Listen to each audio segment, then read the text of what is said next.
Hey guys, what's up? This is ScherBR and welcome back to my channel. Today we'll be talking about some of the recent things related on SaGa universe and if you are doing them or not. So I think it's important to say about the shop. The shop has way too many new things, and if you are playing story, you'll be getting a lot of drops. And I want to say about one thing that you may be missing if you don't claim it as soon as possible, and that is the maps. You have 7 hours from the recording of this video to get some maps for free. Well, you just have to use some of this Ox Bell. The Ox Bell will just drop in any story, not just story, but also the Glowing Stone Ruins as well. So don't forget to claim them. Go for them here as soon as possible. And after this, the priority should be the staff for building. I already got mine. You can also get some jewels from here. This is the first time we are able to get jewels just by purchasing it with a currency. 500, very cool. After that, you have to get the mayor. The mayor was here. I got him already because you can purchase 250 of his pieces, and after that you can get more just by clicking here and getting 600. And I should say, yes, max your mayor.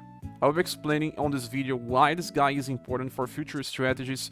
He can be used as a tank, a magical tank, but also to increase the chances of killing some targets. Let's just get all the remaining pieces of him. I am also training him. It's one of the best freestyles this game has to give you, and don't miss this opportunity. Ricky is here as well, even though I don't get my Ricky yet. I will just get all the pieces of him. I have a lot of these Ox spells. You can see that you have 40 days. The only things that needed some time to get was the treasure maps, so get them, and then after that you can just slowly get other stuff, like the mining caves map. I'm having a very bad luck with the mining caves map, so we're claiming all the others one. S Beauty is a very powerful character as well. If you didn't get your SS Beauty, you can still use this one. I mean, for starting accounts, she will be a gift. I suggest you also maxing her. I'll be getting 600 pieces. S Thunder is not really that important, but it's not bad. It's just that it's an S style that has no future. A loot gives SS loot some value. And later, let's just get the exclusive equipment. Let's talk about Ox Sprint. The Ox Sprint is an equipment that is considered a cloth. Clothes give resistance to sun and moon. This one will give the highest resistance possible, but it's also useful by mages. It increases 3 intelligence. It's good for those that want to make a full mage squad. This one has more love, but a very bad agility. It's circumstantial. I believe it's only for mages that can have access to heal spells. But it's not costly, just get this because it also increases the moon resistance. You can have both together on the same character, for example, to increase the resistance against moon. So let's get this as well. And lastly, we have some stamina potions. Let's try to see how many we can get here. 30. Let's count how many times. This is easier. With this, we have 3 times.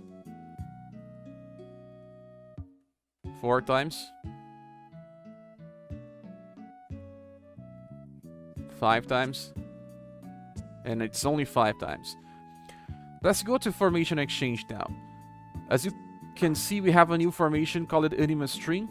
I purchased Rainbow Rangers and Tiger Shark. They are pretty amazing. I suggested those that were watching my videos to not purchase the free-for-all one. But Enema String is very powerful. You can bring 4 mages into your squad without much penalties. As you can see, the slots number 1 and 2 get 25% intelligence and also agility increase. They lose some endurance and love, but whatever. And in slots number 3 and 4, we get 50% increase in intelligence, but no penalty to agility. All the other formations that increases int, besides the Rainbow Rangers and also the Dragon Lance, will give you a penalty to agility. So it's hard to use mages in this game up to this point because of this. Tiger Shark only decreases 25%, and it's like one of my favorite ones up to this point, but Enema String will lead all my mage squads. As you can see, if you have a very fast mage, you can just place them on the slot number 3. they will get even more damage, but the ones that are a little slow, you can increase their agility to go to slots number 1 and 2. This will allow you to farm some very good strategies to finish stages faster, because mages are usually able to perform AoE damage. There are a lot of stages where you have way too many enemies, and if you don't attack them with AoE attacks, you will just lose time and farm. And time is important when you are farming, especially when you have special events like treasure maps. So what makes the mayor so good? Let's just click here on CP so you can understand a little better. He has 2 arrows for will. That already means that he has a very high value for this. 1 for STR. And we can check the modifiers. Look on the modifier for will on this guy. 92% is the highest one in Japan. It allows him to be very strong as a magical tank. He will also not be inflicted with status ailments that often.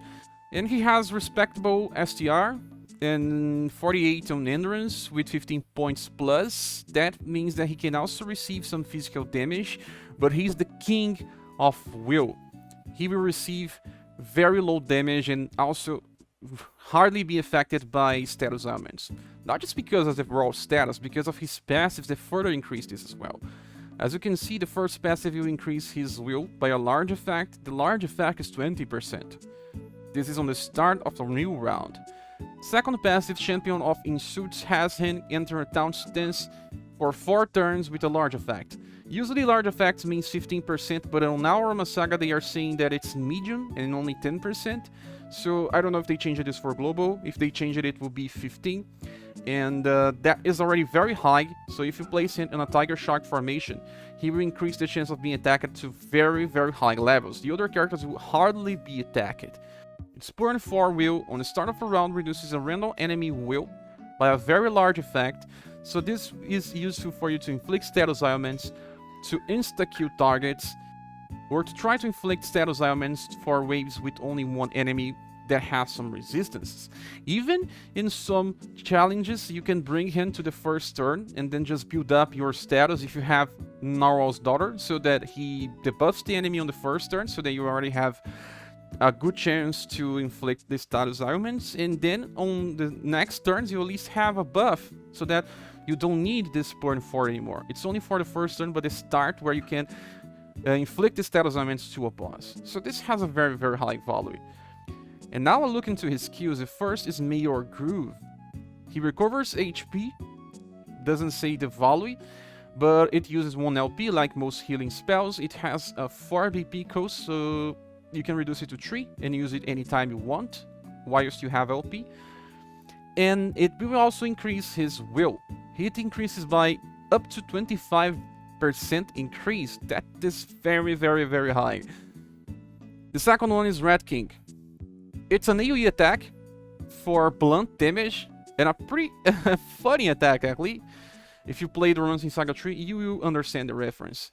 It also increases his will by the same value, up to 25%. In this game you can stack up to 50% increase in any type of status, but you lose value every new turn, so it allows the mayor to get up to 50% increase on almost all turns. All of his attacks increase his will. Like the last one, multi-directional strike.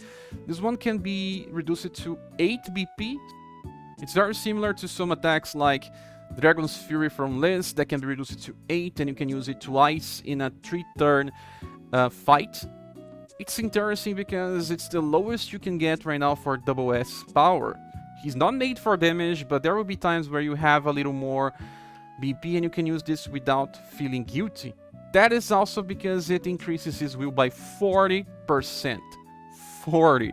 So you can start the fight with this as well, so you have a very high will in a fight where your enemy starts with a very strong nuke or some other type of status elements and you want to survive this. So the mayor will be a key player for some boss fights. And for the last thing that makes the mayor different, how many LP he has? 10. It's different because we barely have any character with different than 6 when they have an SS style, but he has 10. Being a tank, he may die sometimes and you can revive him, but also healing uses 1 LP, so the character can survive more times than other tanks. In my opinion, it's one of the best tanks in the game right now. He's still not better than Julian, but still a very good tank. Now I want to show you one strategy where you can bring the Mayor to the buff wheel of a target. Let's go. So on this stage we have one enemy and I was failing to insta-kill it with Award Claudia and sometimes even with Ray. So what I'm doing here is bringing Stun Yunzin and the Mayor. As you can see it worked right now on the first try. It never fails now that I bring Mayor and Stun Yunzin together. Stun Yunzin debuffs the wheel of all targets, so she helps more on the second and on the last wave, but the Mayor, you choose one random enemy every new turn. The thing is that I only needed his help for the first enemy. It was the only one that I was failing. Now on the second and third wave, he is not exactly needed, but it may also help since he will choose one target.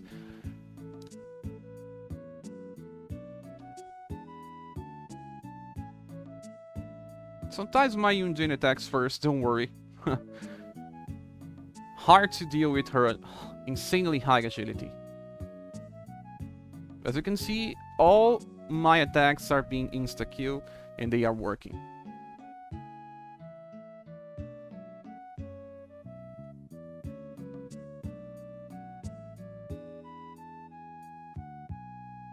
In a perfect scenario, my Emilia would attack after my Award Claudia or my Princess Ray. But turn order in this game is not always a guarantee. And as you can see, this Mayor is impressive. I also be explaining some strategies in the future where debuffing the wheel of your enemy boss on the first turn can be extremely helpful. And now for the last things, don't forget to check the Forest of Mystery. We have double drops for all stages, so if you can run stage number 10 it will be good. As you can see, we have two new SS equipments and one S. They are all good in their own regards, but I say that the Hydra Boots is the best one of them all, followed by the Soldier Gauntlets and then Twisted Hydra Skin. All of these equipments increases 4 different resistances like Poison, Cold, Blunt and Heat. Very interesting to have Heat as well. And Poison will help you in boss fights, and also more endurance, but loses intelligence. For the Hydra Boots, you have Pierce instead of Cold, because Boots increase Pierce, Helmets increases Blunt, and 2 points of agility, but you lose 2 points of intelligence. Well, this is more for characters that are damage dealers, and you want them to have some more resistance, but not for mages. And the Soldier Gauntlets is just like an improved version of the Power Gloves. Instead of only 2 STR, now we have 3 and a little more resistance for Slash. You can only get one of the Twisted Hydra Skin and one of the Hydra Boots, but you can get a new Soldier Gauntlets for every new reset. So in 20 days you can purchase this one again. Now for some more things, the Treasure Cave event is finally ending. I don't know how many maps you guys have, but I have a plenty. I've been farming like crazy. And for the daily events, we have halved stamina for Glownstones, and triple drops for Big Treasure Hunt, and double attempts for Monster Field Training Cave. So this is all, guys. I hope you guys enjoyed this video. I would say that this Mayor is like an 8.5. I highly regard him as an important piece into future strategies, so invest on him. Don't forget to max this character. He will be pretty useful in the future. Thank you all for watching this video. Please subscribe if you haven't, and if you want to support the channel, you can use the links on the description, or you can join our Discord server. We'll see each other on the next one. Bye.